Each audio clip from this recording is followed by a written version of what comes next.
poupança mensal, desculpem, acumulada até abril, e depois a parte que interessa, que é o retorno de investimento. O investimento foi de 26.000 euros aproximadamente no sistema solar, mais 3.000, salvo erro, na caldeira, e portanto o investimento não foi muito alto porque parte da instalação, que era a instalação de distribuição de água quente, já existia, portanto foi só a inclusão e a passagem da tubagem do solar para a zona, para o parque de estacionamento. E, portanto, em 4 anos e meio consegue-se o retorno de investimento. Portanto, já se repararem da solução de telheiras para esta solução, há aqui um salto significativo naquilo que é o retorno de investimento da solução.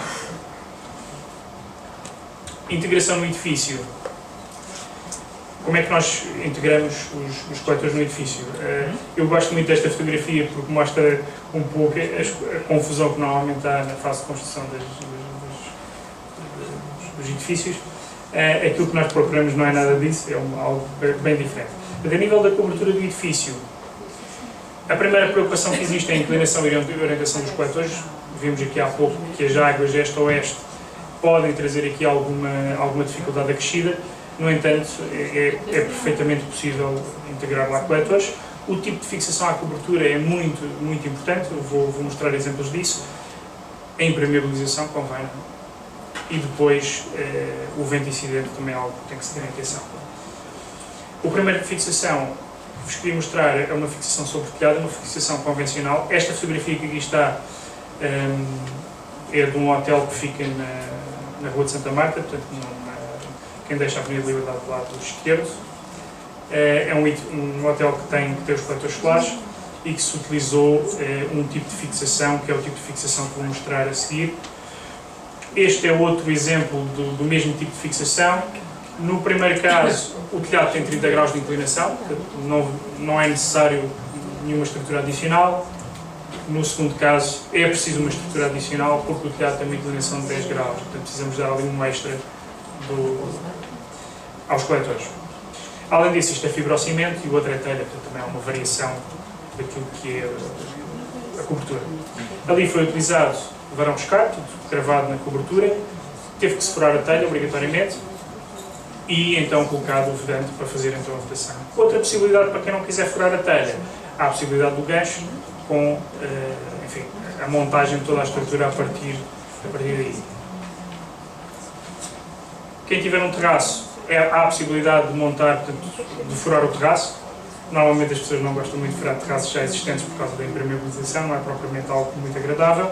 Pode-se perfeitamente utilizar lastres de betão, que através do seu peso mantém estável os coletores na cobertura. Outro tipo de integração, em Portugal não se vê muito, mas que é algo bastante interessante porque os coletores ficam totalmente ocultos no telhado. É este tipo de integração com tipo janela de sótão. Como é que se faz este tipo de integração? Na prática removem-se as telhas, aplicam-se os coletores diretamente naquilo que é a estrutura do telhado, colocam-se muito idênticas às janelas de sótão, uma série de chapas, e depois volta-se a colocar as telhas em torno do coletor, o que significa que o coletor fica, ou a superfície dos coletores ficam à superfície das telhas. Por último, normalmente quando eu falo em tipos de fixação de fachada, as pessoas pensam, ok, fixação de fachada é colocar os coletores verticalmente nas fachadas a 90 graus.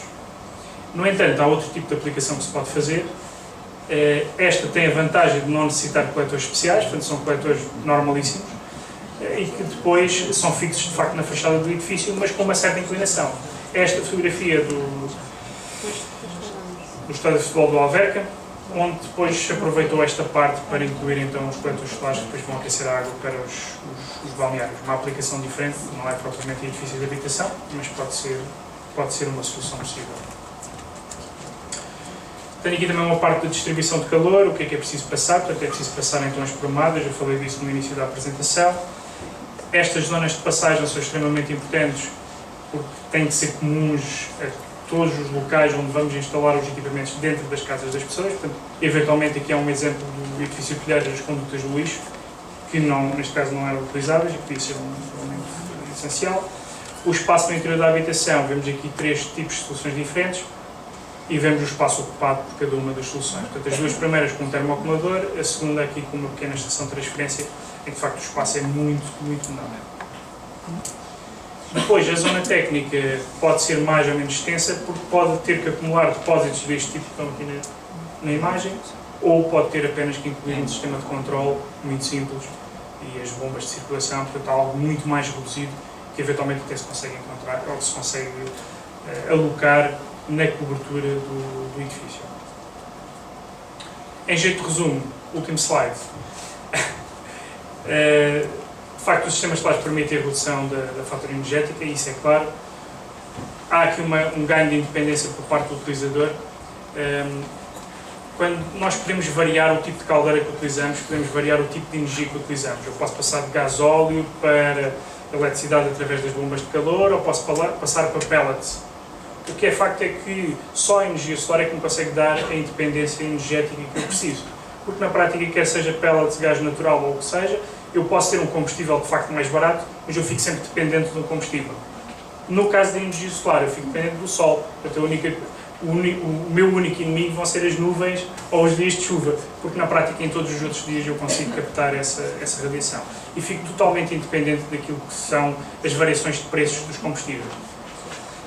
Depois, com as tecnologias atuais, consegue-se fazer a integração em qualquer tipo de edifício, com mais ou menos esforço, com mais ou menos estudo do próprio edifício, é possível incorporar energia solar e tornar a energia solar útil para as pessoas e para que elas utilizem, de facto, a energia solar como uma das suas fontes de energia principais para o aquecimento das águas. E, portanto, era um pouco esta a mensagem que vos queria transmitir. Obrigado.